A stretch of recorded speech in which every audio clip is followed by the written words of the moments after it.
Hello everyone, welcome to my UPSC. Madhya Pradesh assistant professor के regular basis पे test series करवा रहे हैं। आपने टेस्ट सीरीज ज्वाइन नहीं की है तो टेस्ट सीरीज ज्वाइन कर लीजिएगा। वेबसाइट पे विजिट करके टेस्ट सीरीज ज्वाइन कर सकते हैं। इसी वीडियो के नीचे डिस्क्रिप्शन में लिंक मिल जाएगा, कमेंट सेक्शन में लिंक मिल जाएगा, या फिर इस नंबर पे भी आप मैसेज के थ्रू या कांटेक्ट करके भी टेस्ट सीरीज ज्वाइन कर सकते हैं। आपके सब्जेक्ट के लिए या फिर जनरल स्टडीज के पेपर के लिए हिंदी इंग्लिश दोनों में अवेलेबल है। रिवीजन चल रहा है अभी, जो इम्पोर्टेंट टॉपिक है उनका भी, और जो प्रैक्टिस टेस्ट है उसमें भी रिवीजन टेस्ट करवाए जा रहे हैं।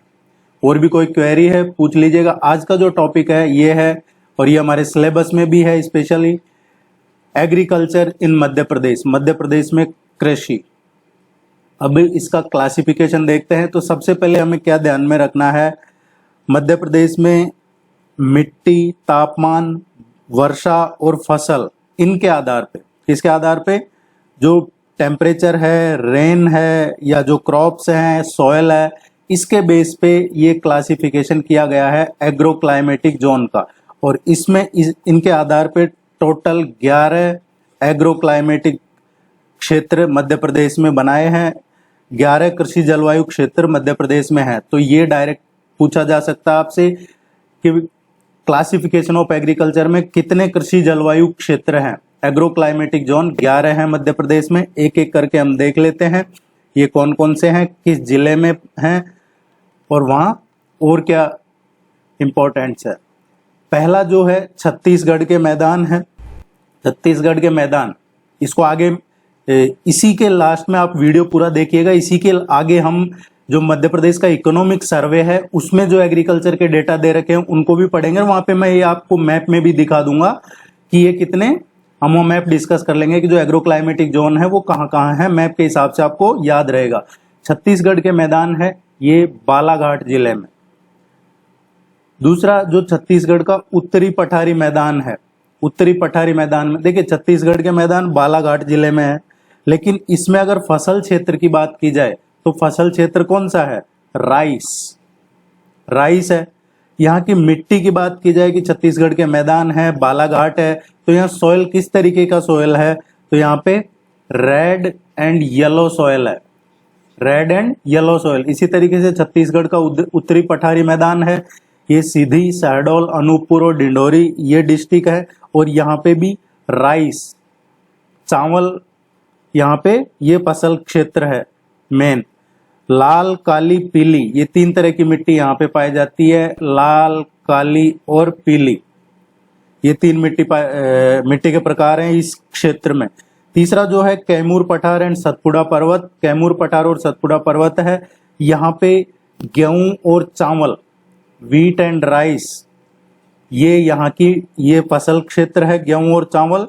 और इसके अलावा ये कौन से जिले में है, ये जो कृषि जलवायु क्षेत्र है कैमूर पठार और सतपुड़ा, रीवा, मऊगंज, सतना, मैहर, कटनी, उमरिया और पन्ना, इन जिलों में कैमूर पठार और सतपुड़ा पर्वत कृषि जलवायु क्षेत्र है। और यहाँ पे गेहूं और चावल। विंध्य पठार की बात करें तो विंध्य पठार है, यहाँ के जो ये फसल क्षेत्र है मेनली वो है गेहूं का, व्हीट का, गेहूं है। गुना, भोपाल, विदिशा, दमोह, रायसेन, सीहोर, अशोकनगर, सागर, ये मेन इन जिलों में ये कृषि जलवायु क्षेत्र आता है।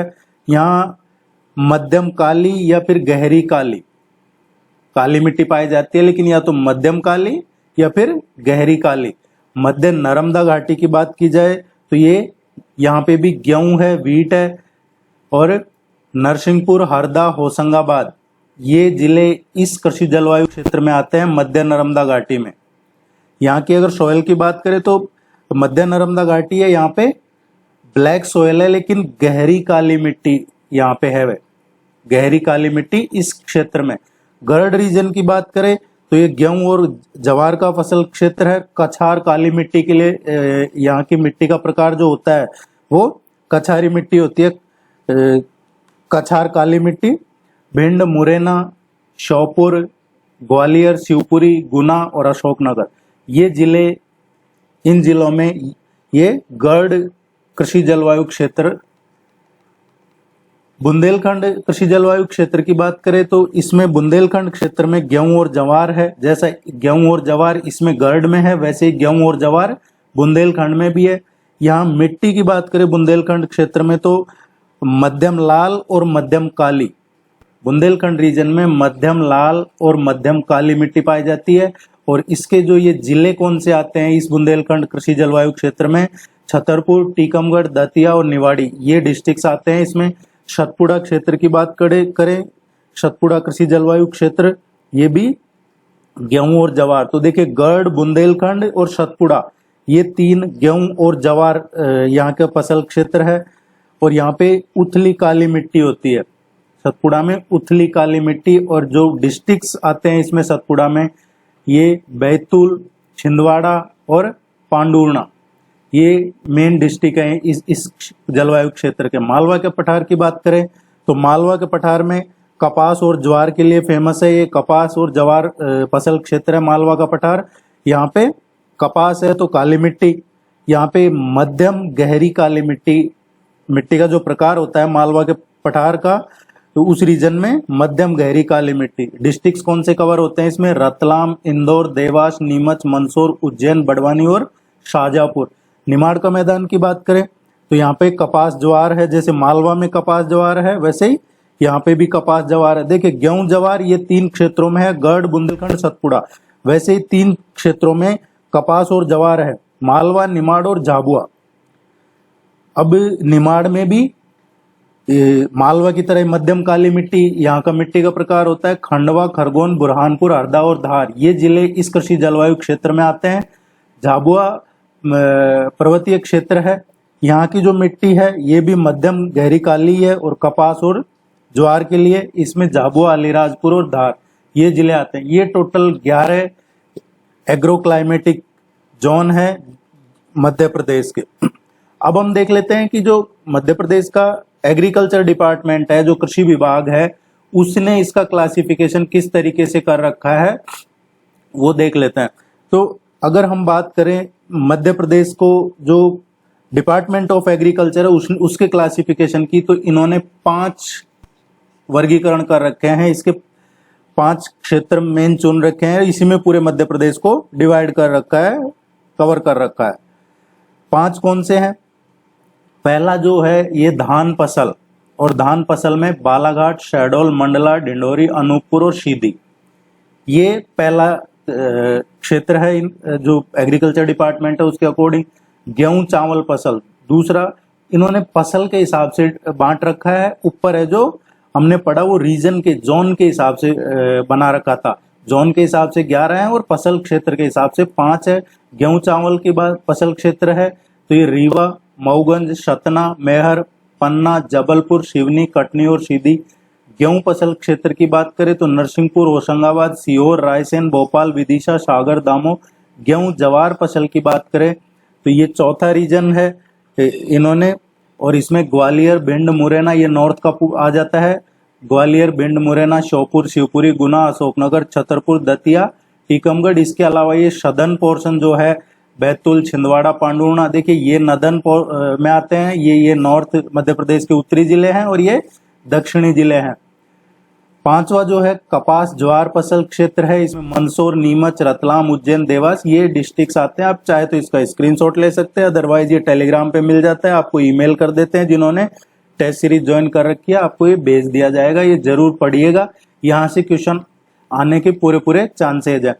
नेक्स्ट जो कुछ इंस्टीट्यूशन है या कोई रिसर्च सेंटर है, हम बात कर रहे हैं एग्रीकल्चर इन मध्य प्रदेश, कृषि क्षेत्र से संबंधित जो भी हैं रिसर्च या इंस्टीट्यूशन। देखिए हमने जो पहले रिवीजन करवाए हैं उनमें से ये इंस्टीट्यूशन के क्वेश्चन जो आए थे पिछले एग्जाम में उसी में से आए हैं, और अगर अब भी कोई क्वेश्चन आएगा तो ये इन्हीं में से आएगा, आप मिस मत कीजिएगा। राष्ट्रीय सोयाबीन अनुसंधान केंद्र कहाँ है? सोयाबीन अनुसंधान केंद्र है ये इंदौर में है। कहाँ पे है? इंदौर में। धान की बात करें, धान चावल अनुसंधान केंद्र, तो ये मध्य प्रदेश में कहाँ पे है? बड़वानी में है, बड़वानी में है। कपास अनुसंधान केंद्र की बात करें तो कपास अनुसंधान केंद्र है ये खारगोन में है। राष्ट्रीय अंगूर अनुसंधान केंद्र है ये रतलाम में है। ये सब आप एक दो बार पढ़ेंगे, एक दो बार वीडियो देखेंगे तो ये आपको याद हो जाएगा, या फिर जो मेन मेन है वो याद कर लीजिएगा ताकि बाकी का एलिमिनेशन से कर सकेंगे आप। अंतर्राष्ट्रीय मक्का और गेहूं अनुसंधान केंद्र, ये सबसे इंपॉर्टेंट है, अंतर्राष्ट्रीय मक्का और गेहूं अनुसंधान केंद्र, क्योंकि अभी रिसेंटली पिछला साल है जो इंटरनेशनल मिलेट ईयर डिक्लेयर किया गया था, तो ये और भी इंपॉर्टेंट हो जाता है। ये कमरिया में है, जबलपुर में, कमरिया जबलपुर में है। एशिया का सबसे बड़ा सोयाबीन प्रसंस्करण संयंत्र कहाँ पे है? ये उज्जैन में है। एग्रीकल्चर इंजीनियरिंग कॉलेज कहाँ पे है? मध्य प्रदेश में एग्रीकल्चर इंजीनियरिंग कॉलेज है, ये जबलपुर में है।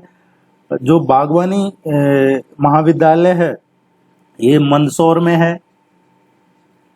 पहला cell rich bio fertiliser plant, पहला बायो फर्टिलाइजर प्लांट है जो सेल रिच है, वो कहाँ पे है? तो ये भोपाल में है।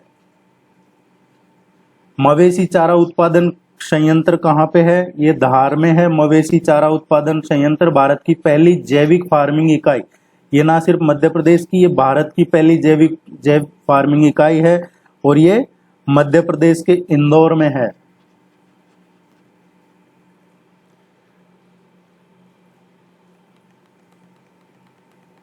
ये सभी इंपॉर्टेंट है। जवाहरलाल नेहरू कृषि महाविद्यालय, ये मध्य प्रदेश में जबलपुर में है। जवाहरलाल नेहरू कृषि महाविद्यालय जबलपुर, और ये कब एस्टेब्लिश किया गया था? 1964 में।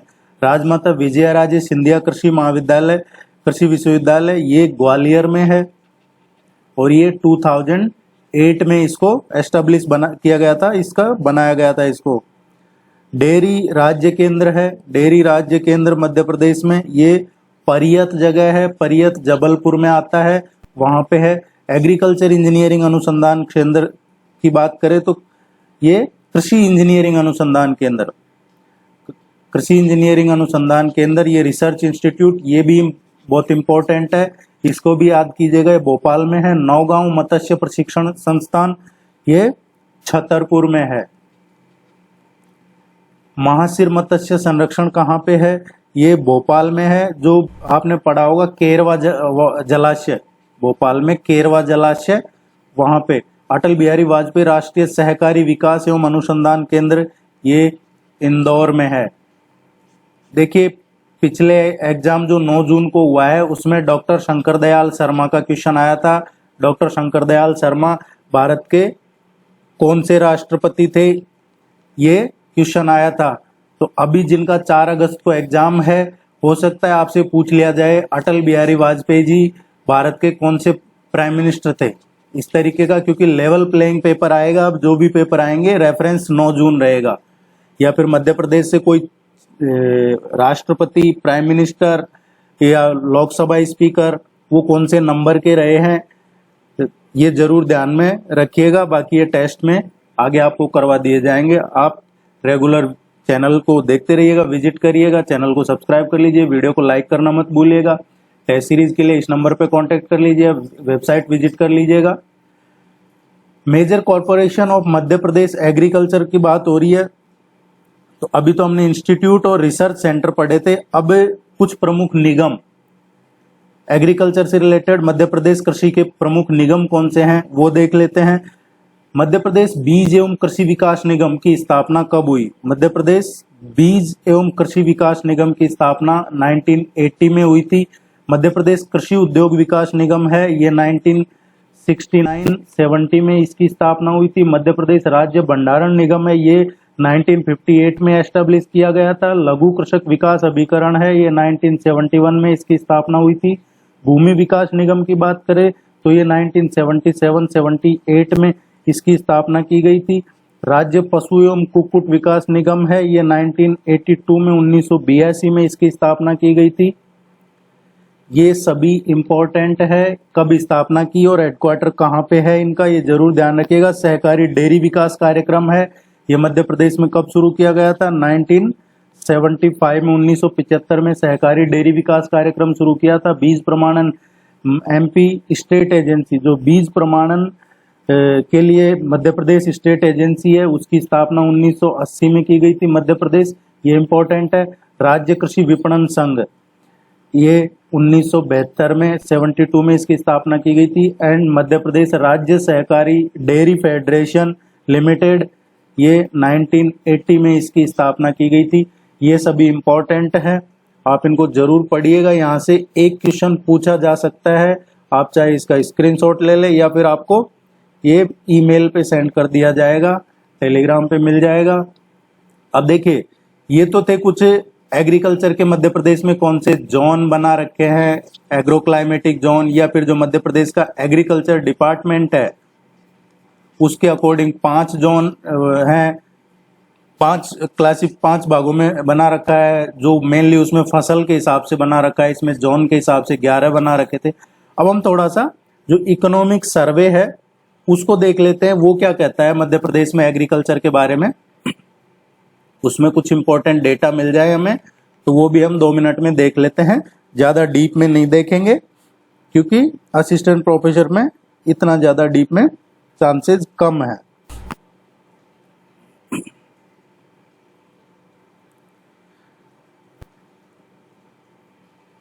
यह है agriculture and rural development. Agriculture and rural development है कृषि एवं ग्रामीण विकास। ये आपका इकोनॉमिक सर्वे है और ये ऑफिशियली है, ये हमने नहीं बनाया है, तो आप इसको ऑथेंटिक मानिएगा। ये गवर्नमेंट का जो फाइनेंस डिपार्टमेंट है उसकी वेबसाइट से डाउनलोड किया है। देखिए, इसमें जो इंपॉर्टेंट चीज है हम सिर्फ उनको ही देखते हैं। तो एक तो इसमें यह बताया गया है कि पिछले 2 दशक में मध्य प्रदेश में कृषि का विकास दर उच्च रहा है। In the past 2 decades Madhya Pradesh agriculture sector has experience rapid growth. मतलब पिछले 2 दशक में, आपसे पूछा जा सकता है इनमें से कौन सा स्टेटमेंट सही है गलत है, तो पिछले 2 दशक मतलब लास्ट 20 ईयर्स, उसमें मध्य प्रदेश का जो कृषि का विकास दर है वो हमेशा उच्च रहा है। वर्ष 2022-23 में मध्य प्रदेश राज्य का जो सकल मूल्य वर्धन है उसमें जो प्राइमरी सेक्टर है उसका योगदान कितना है, 36.32%। ये हमें ध्यान रखना है। फिस्कल ईयर 22-23 इसमें जो प्राइमरी सेक्टर है उसका में contribution 36.32% of the state gross value added. एक और जो यहां दिया हुआ है, Madhya Pradesh government was awarded the Krishi Karman award for the 7th time in 21। ये मध्य प्रदेश सरकार को 2021 में 7वीं बार कृषि कर्मण पुरस्कार से सम्मानित किया है, 7वीं बार। तो जो कृषि कर्मण अवार्ड है 2021 में मध्य प्रदेश को कौन सी बार मिला है, ये 7वीं बार मिला था। ये ध्यान रखना में, हम जो इंपॉर्टेंट है हमारे एग्जाम पॉइंट ऑफ व्यू से वो ही पढ़ेंगे। देखिए, रेफरेंस 11-12 का है। पिछले 10 वर्ष का जो पशुधन है, एग्रीकल्चर एंड लाइव स्टॉक, कृषि और पशुधन, ये प्राइमरी सेक्टर में आता है। ये किस में आता है, प्राइमरी सेक्टर में आता है। आपसे पूछा जा सकता है तो आपको ध्यान रखना चाहिए, एग्रीकल्चर और लाइव स्टॉक इंपॉर्टेंट कंट्रीब्यूटर है प्राइमरी सेक्टर में। और पिछले 10 साल की बात करें, पिछले 10 वर्षों में पशुधन क्षेत्र का योगदान एकदम बढ़िया रहा है और 2011-12 में ये 2.96% से बढ़कर 2022-23 में 5.93 हो गया है। ये कह रहा है बजट इकोनॉमिक सर्वे की जो पशुधन है 2011-12 में कितना था, लाइव स्टॉक 2.96 था। ये 2.96 था 2011-12 में, और 10 साल में ये बढ़ के कितना हो गया, 5.93। तो ये 2 डेटा हमें याद रखने हैं लाइव स्टॉक के लिए।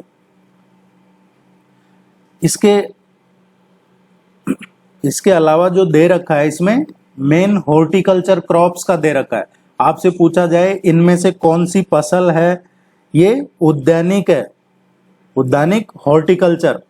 अब देश में जो उद्यानिक की दृष्टि से देखा जाए तो मेनली संतरा, आम, अमरूद, केला, अनार, आलू, टमाटर, प्याज, मिर्ची, हरी मटर, धनिया, ये मेनली मुख्य जो हॉर्टिकल्चर क्रॉप्स है ये मध्य प्रदेश की मेन क्रॉप है। 2021-22 की तुलना में 2022-23 में, ये यहाँ रेफरेंस दे रखा है 2021-22 और 2022-23। तो 2021-22 में कितना था? 2021-22 में हॉर्टिकल्चर का जो था 5.24% ग्रोथ था, और 2022-23 में ये हो गया 5.46। तो ये भी बढ़ा है। पशुधन में लगभग डबल के आसपास हो गया है, 2.96 से 5.93 पिछले 10 सालों में।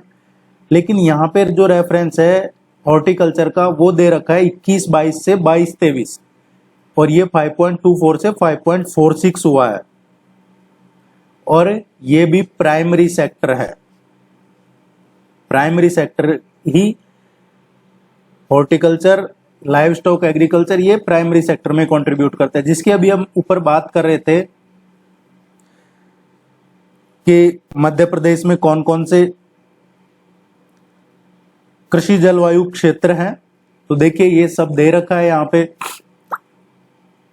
जैसे हम पढ़ रहे थे गिल्ड रीजन, गिल्ड रीजन है, ये गिल्ड रीजन है आपका। श्योपुर, मुरैना, भिंड, ग्वालियर, शिवपुरी, अशोकनगर, ये गिल्ड रीजन है। दूसरा हम देख रहे थे छत्तीसगढ़ प्लेन से शुरू किया था हमने, जिसमें बालाघाट जिला आया था। छत्तीसगढ़ प्लेन देखिए, ये छत्तीसगढ़ प्लेन है। तो इसी तरीके से आपको जैसे कैमूर पठार और सतपुड़ा हिल्स देखा था हमने, ये Kaimur plateau and Satpura hills है। तो ये रीजन है, ये Kaimur plateau and Satpura hills में आता है ये पूरा, ये जो है ये इसी तरीके से आपको, जैसे सतपुड़ा प्लेट्यू का देख रहे थे हम, तो ये सतपुड़ा प्लेट्यू रीजन में आता है। जो एग्रो क्लाइमेटिक जोन हमने टोटल 11 पढ़े थे, और ये टोटल 11 हैं। झाबुआ हिल्स का देखा था हमने, ये झाबुआ हिल्स है। इसी तरीके से देखना है हमें। पढ़ने के हिसाब से मैप सबसे बेस्ट रहता है, इसको आप मैप को जरूर अपने पास रखिएगा और जब पढ़िएगा। नेक्स्ट देखें तो एग्रीकल्चर प्रोडक्शन का, ये सबसे इंपॉर्टेंट है। अभी अब ऊपर जो हमने देखा, एक तो 7वीं बार मिला है अवार्ड, दूसरा एग्रीकल्चर में हमेशा ग्रोथ रहा है पिछले 10 साल, पिछले 2 दशक में। तीसरा जो लाइव स्टॉक का था उसका डेटा देखा है, हॉर्टिकल्चर का देखा है। अब एग्रीकल्चर प्रोडक्शन की बात कर लेते हैं। जो पहले हमें ये दिया गया है क्रॉप एरिया, 2 चीजें हैं, क्रॉप और क्रॉप एरिया। तो जो फसल क्षेत्र है वो है क्रॉप एरिया, फसल क्षेत्र है क्रॉप एरिया, और ये बढ़ा है 5.46% क्रॉप एरिया। दूसरा, या यूं कह सकते हैं हम कि फसल क्षेत्र में 2022-23 में 5.46% की वृद्धि हुई है। 2021-22 की अपेक्षा 22-23 में अनाज के क्षेत्र में ये वृद्धि कितनी हुई है? अनाज के क्षेत्र में देखा जाए तो 1.11%। 2021-22 की तुलना में 2022-23 में अनाज में भी 1.11% का बढ़ोतरी हुई है। इसमें अनाज और तिलहन उत्पादन की बात करें तो अनाज और तिलहन उत्पादन में 2.58 और 16.38% की वृद्धि हुई है। ये देखिए प्रोडक्शन ऑफ अनाज, और ये दे रखा है हमें तिलहन, तो इसमें 2.58 और 16.38% की का इसमें वृद्धि हुई है। पल्स की बात करें दालों की, तो दलहन उत्पादन में जो वृद्धि हुई है ये 17.04, दलहन उत्पादन में 17.04 की का इसमें वृद्धि हुई है। कुछ फसलों के उत्पादन में गत वर्ष की तुलना में है जो 4.16% का भी ग्रोथ हुआ है। मेजर क्रॉप्स दे रखे हैं इधर, तो आप इसको इकोनॉमिक सर्वे को इसी हिसाब से आप इसके मेजर पॉइंट बना सकते हैं, नोट कर सकते हैं। और इसमें देखिए दे रखा है इंटरनेशनल मिलेट ईयर 2023। इसमें 2 चीजें हैं वो हमें इंपॉर्टेंटली पढ़नी है। एक तो मध्य प्रदेश सरकार ने जो कोदो कुटकी है, कोदो कुटकी, इसकी खेती के लिए मिशन शुरू किया गया था। MP state millet mission. ये कब शुरू किया था? तो ये हमें ध्यान रखना है। 2020 में किया था, ये पूछा जा सकता है। मध्य प्रदेश सरकार ने कोदो कुटकी की खेती को प्रोत्साहित करने के लिए 2020 में ये शुरू किया था। और इसका आप जरूर ध्यान रखिएगा, 1 डिस्ट्रिक्ट 1 प्रोडक्ट। और ये किससे जुड़ा हुआ है? कोदो कुटकी कौन से जिले? मंडला, मंडला, ये ध्यान रखना हमें। इसके अलावा और जो इंपॉर्टेंट यहां से बनता है, दालों का देख लीजिएगा। दलहन में पिछले 10% 10 साल में कितनी ग्रोथ हुई है? लास्ट 10 ईयर में दलहन का दे रखा है यहाँ पे। और इससे भी इंपॉर्टेंट जो है वो है कमर्शियल क्रॉप्स। कमर्शियल क्रॉप्स का जरूर ध्यान रखिएगा। कमर्शियल क्रॉप में जो वृद्धि हुई है ये सबसे इंपॉर्टेंट है, ये पूछा जा सकता है एग्जाम में।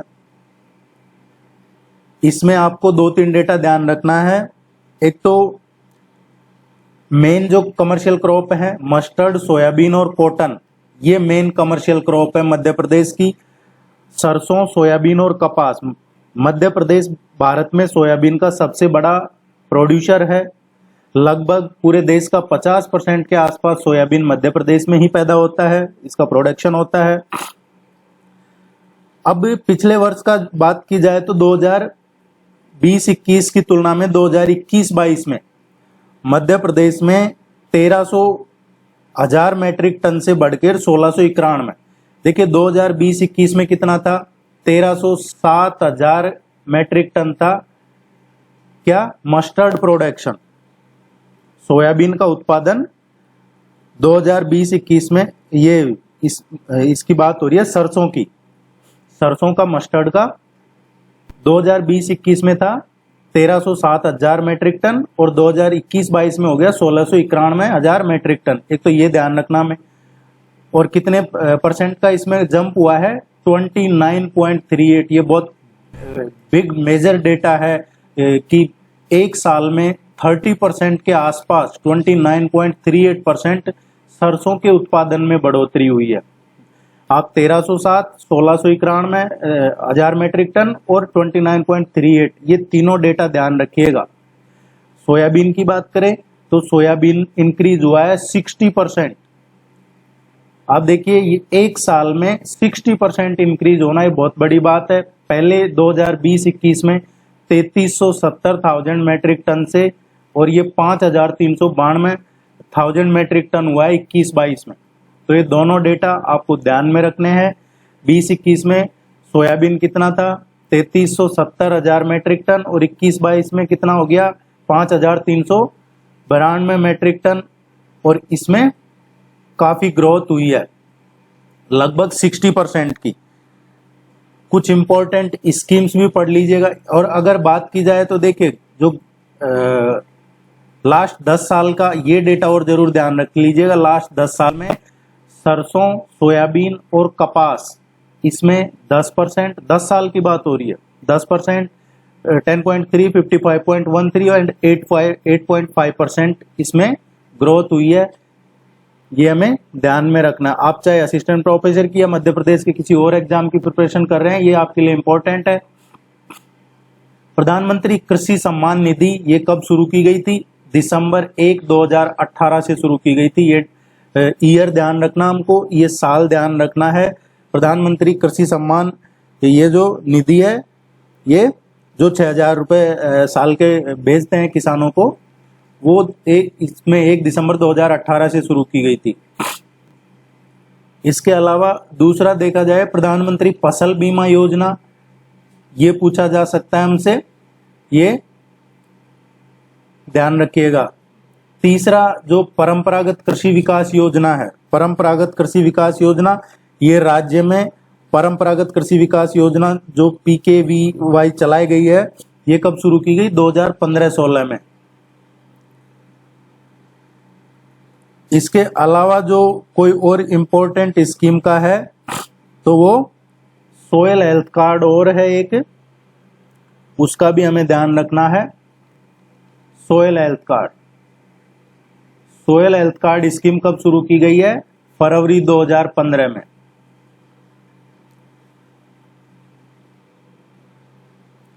और जो कृषि सिंचाई योजना है, प्रधानमंत्री कृषि सिंचाई योजना, वो और दिया होगा इसमें, हाँ ये रहा प्रधानमंत्री कृषि सिंचाई योजना, ये 15-16 से ऑपरेशनल है, इसको भी आप ध्यान रखिएगा।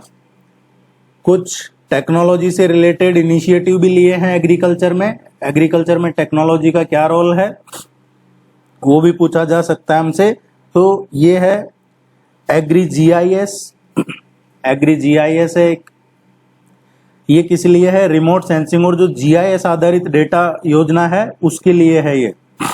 मतलब जैसे रिमोट सेंसिंग जैसी टेक्नोलॉजी है, जीआईएस है, इससे डेटा को संचालित करना और इसकी निगरानी को बढ़ाना, लैंड का क्या यूज हो सकता है, वाटरशेड या फिर क्रॉप मैनेजमेंट का अच्छे से वैल्यूएशन किया जा सके, इसके लिए एमपी किसान मोबाइल ऐप।